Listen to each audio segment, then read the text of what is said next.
Momentum को बनाए रखना कितनी बड़ी चुनौती होगी आपके लिए, क्योंकि अभी नए आप प्रदेश अध्यक्ष बने। मैं संगठन का बहुत पुराना आदमी हूँ। माननीय राष्ट्रीय अध्यक्ष जी जानते हैं उसको, और हमारे देश के नेता भी सब जानते हैं।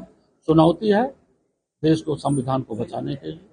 इस यहाँ के देश के नौजवानों की रोजी रोटी के सवाल पर, अग्निवीर जैसी योजना को समाप्त करने के लिए, पेपर लीक आउट होने वाली व्यवस्था को समाप्त करने के लिए, इस चुनौती को हम लोग डट करके, चाहे वो विधानसभा होगा, चाहे देश की पार्लियामेंट में है, जो सोनी लगती थी मोदी के सामने देश की पार्लियामेंट, अब समाजवादी विचारों और डॉक्टर लोहिया के विचारों से भरी मिलेगी देश की पार्लियामेंट। वो आवाज निश्चित रूप से देश में खेतों और खलिहानों में काम करने वाले लोगों की आवाज होगी, नौजवानों के लिए होगी आवाज, और हम लोग डट करके ऐसी चुनौती को मुंहतोड़ जवाब देने का कार्य करेंगे। शाम को 5 बजे प्रधानमंत्री, क्या लगता है गठबंधन सरकार है?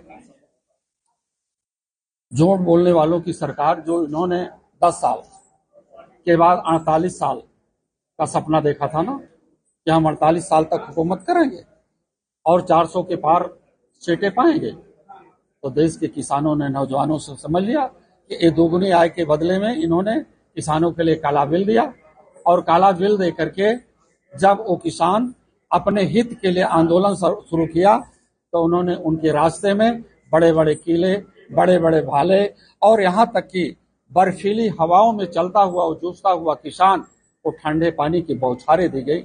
750 किसान मारे गए।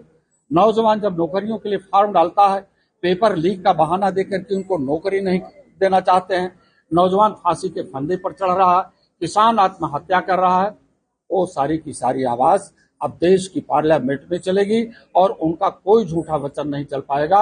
ऐसी उम्मीद है कि आने वाले दिनों में ये देश की सरकार नहीं चला पाएगी। पीडीए का कितना फायदा मिला है? पीडीए का जबरदस्त फायदा मिला है।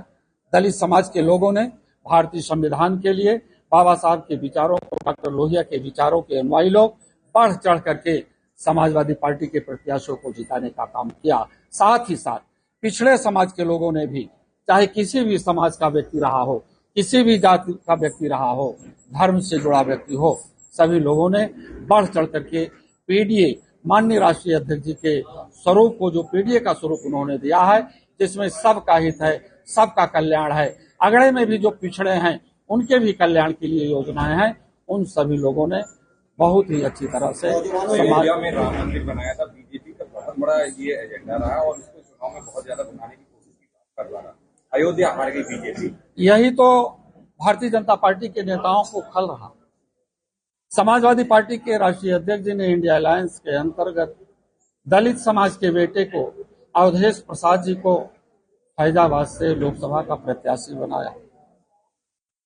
लोगों से कहते रहे भारतीय जनता पार्टी को, जो राम को लाया है उसको लाने का प्रयास करिए, लेकिन अयोध्या के लोगों ने समझ लिया कि राम को तो लाने वाले सब लोग हैं, राम को लाने वाले भाजपा के लोग नहीं हैं, राम ने तो सबको लाया है, और जब राम ने सबको लाया है तो राम को लाने वाले कौन हैं?